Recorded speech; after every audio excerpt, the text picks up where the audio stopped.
பார்த்தீர்களா? இந்த நாட்டிலே நடக்கும் அக்கிரமத்தை இன்று நாம் கண்கூடாக பார்த்து விட்டோம். நமது உரிமைகளை பறித்து உணர்ச்சிகளை அடக்கி வெடிகுண்டுகளை வீசி மக்களை பழிவாங்கும் இந்த கொடுங்கோன்மைக்கு முடிவு கட்டியே தீர வேண்டும். பாரத், இந்த லட்சியத்துக்காக உன் கரங்களை வெளிப்படுத்த நாங்கள் எல்லோருமே தயார். நமது சுதந்திரத்தை பறிக்க நினைக்கும் திவாரை ஒழிக்க நமது கரங்கள் ஒன்று சேரட்டும்.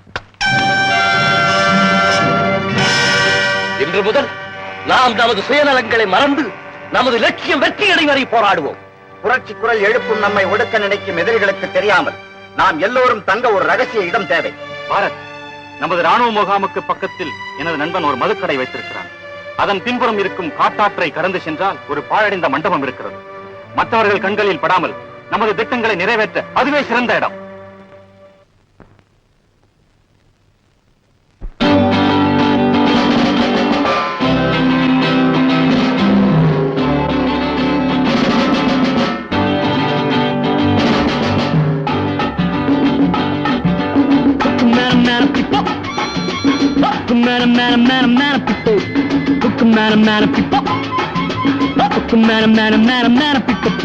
முத்தமிடும் நேரம் எப்போ?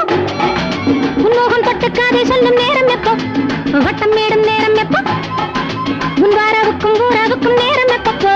ஹுக்கும் நாரம் நாரத்திப்போ, ஹுக்கும் நாரம் நாரம் நாரம் நாரத்திப்போ, ஹுக்கும் நாரம் நாரத்திப்போ, ஹுக்கும் நாரம் நாரம் நாரம் நாரத்திப்போ.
அவன் என் வாயை பிடிச்சி இந்த குரடை ஊற்றி அதுல வந்து ஆட்டம் தான். எல்லாத்தையும் எடுத்து வையே.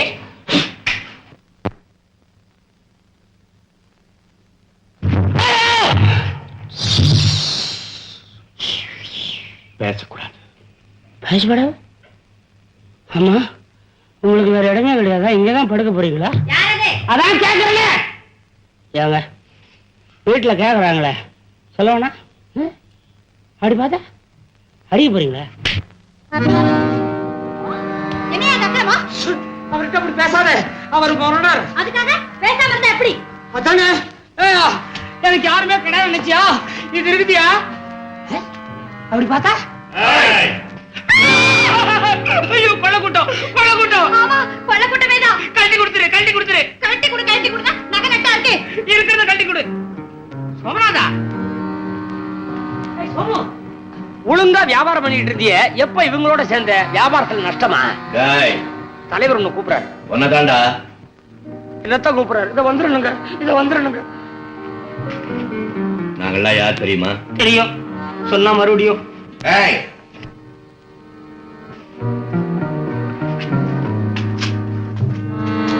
நீ நினைக்கிற மாதிரி நாங்க கொள்ள கூட்டம் இல்லடா. அப்ப வாங்க உட்கார்ந்து பேசுவோம். உட்காந்து பேச எங்களுக்கு நேரம் கிடையாது. எங்களை போலீஸ் துரத்திக்கிட்டு இருக்கு. விக்கி, பயப்பட வேணாம். நாங்க சொல்றபடி கேட்டா அவனுக்கு எந்த விதமான ஆபத்தும் வராது. ஆரம்பமே சரி. நாங்க இதுக்கு பின்புறம் இருக்கிற பாழடைஞ்ச மண்டபத்துல தங்க போறோம். ஏன் எதுக்குன்னு காரணம் கேட்க கூடாது. நாங்க இங்க தங்க போற விஷயம் உனக்கும் இவளுக்கும் தவிர வேற யாருக்கும் தெரியக்கூடாது. தெரிஞ்சா உங்க ரெண்டு பேருடைய உயிரும் அவ்வளவுதான். சொல்லுங்க. ஏ, நான் சொன்னது புரியலையா? சொன்னது புரியுது, ஆனா நீங்க ஆனா பொண்ணாங்கிறதான் புரியல. எப்படிங்க?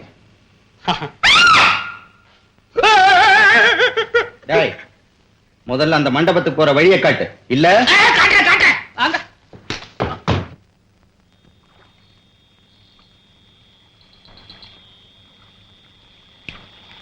நான் சொன்ன காட்டாறு இதுதான். அதான் மண்டபம். எனக்கு வேலை இருக்கு, நீங்க புறப்படுங்க. நீ எங்க கூட வா. நான் எதுக்கு? அப்புறம் சொல்றேன். வசந்தி, அந்த பரிசுல ஏறு. நீங்களும் அவங்களோட புறப்படுங்க. உயிரோட திரும்பி வந்தா மறுபடியும் சந்திக்கிறேன். நான் மாத்திரம் சாகணும், நீ மாத்திரம் உயிரோட இருக்கணுமா? போகின் போகின், ஞாபகம் இருக்கா உனக்கு? வாழ்ந்தா உங்களோட தான் வாழ்வேன், செத்தா உங்களோட தான் சாவேன்னு சொன்னீங்க. இருந்து என்ன பண்ண போறேன்? நீங்க வந்து சாவேன். இப்படி ஒரு சந்தர்ப்பம் வரப்போகுதுன்னு தெரிஞ்சிருந்தா நான் அன்னைக்கு அப்படி சொல்லிருக்கவே மாட்டேன். இந்த பெண்களே இப்படித்தான். என்ன மன்னிச்சிடுங்க தான். கால்ல விழுந்துதான் மன்னிப்பு கேட்கணும், தோல்ல விழுந்து கேட்க கூடாதுமா. விதி நம்மள பிரிக்குது. இரு, அந்த விதியை நானே கேட்கறேன். விதி, விதி, விதி ஐயா, வேற வழி இல்லாம நாங்க ரெண்டு பேரும் ஒருத்தர் காதலிக்கிறோம். எங்களை பிரிக்கிறதுல உங்களுக்கு என்ன லாபம்? இத பாருங்க, நல்ல பையனா எங்க ரெண்டு பேரையும் சேர்த்து வச்சுட்டு புண்ணியம் தேடி கூடாதா? யோசனை பண்ணி பாருங்க. யோசனை பண்ணி தாண்டா செய்யறேன். நான் மரியாதையா பேசுறேன். கூப்பிடாரு பாரு. அவளை கூப்பிட்டு என்ன பண்ண போறீங்க? யாரு இதுல? யாரு அவர்? யாருன்னா யாரு? இறங்குனா இறங்கு ஐயா. அடுத்த கட்டம் என்னவோ எங்களுக்கு வழிகாட்டு. இதுலயா உள்ள நீங்க நிறைய தண்ணி போட்டீங்களா?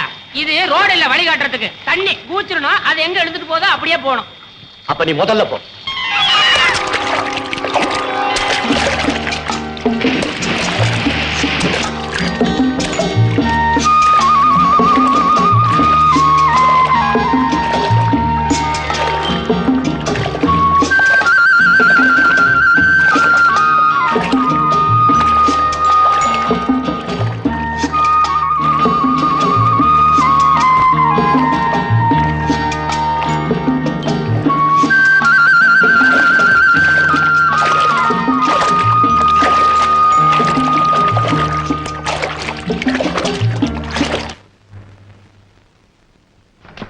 வாங்க வாங்க, இதுதாங்க அரண்மனையை சேர்ந்த நந்தவனம்.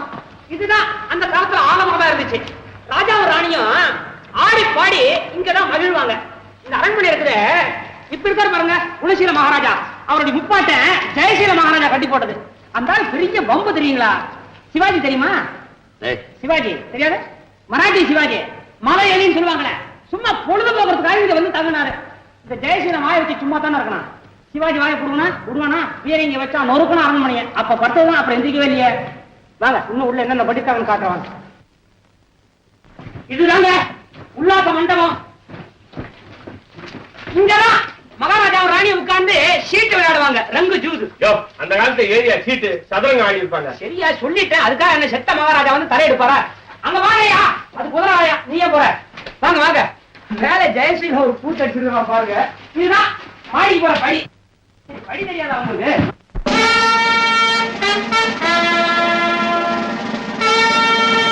போர்ச்சுகீஸ் அரசாங்கத்தால் நமக்கு அனுப்பப்பட்டிருக்கும் ராணுவ தளவாடங்களை ஏற்றி வந்திருக்கும் கப்பல் துறைமுகத்தில் நிறுத்தப்பட்டிருப்பது மக்களிடையே மிகுந்த பரபரப்பை ஏற்படுத்தி இருக்கிறது. ஆகவே அந்த கப்பலுக்கு எந்த ஆபத்தும் ஏற்படாமல் பாதுகாப்பு நடவடிக்கைகளை உடனே கவனிக்கவும். எஸ். நம் விருந்தினர்களாக தங்கியிருக்கும் கப்பல் அதிகாரிகளை உற்சாகப்படுத்த கேளிக்கைகளுக்கு ஏற்பாடு செய்யுங்க. Yes sir.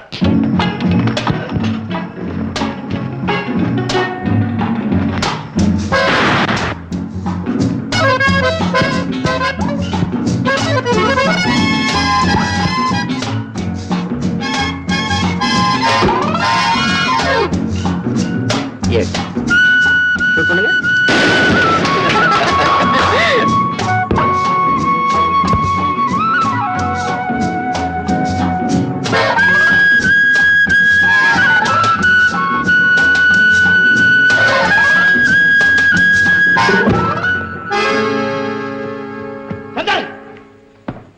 நான் ஒரு முக்கியமான செய்தியோட வந்திருக்கேன்.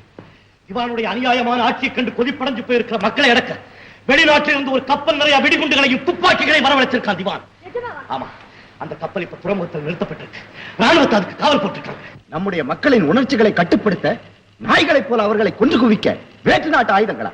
நாளைக்கு ராத்திரியே அந்த கப்பலை வெடி வச்சு தகர்க்கணும். அது நம்மால் முடியும். நிச்சயமாக முடியும். யாரும் கவலைப்படாதீங்க, உங்களுக்கு துணையா நான்.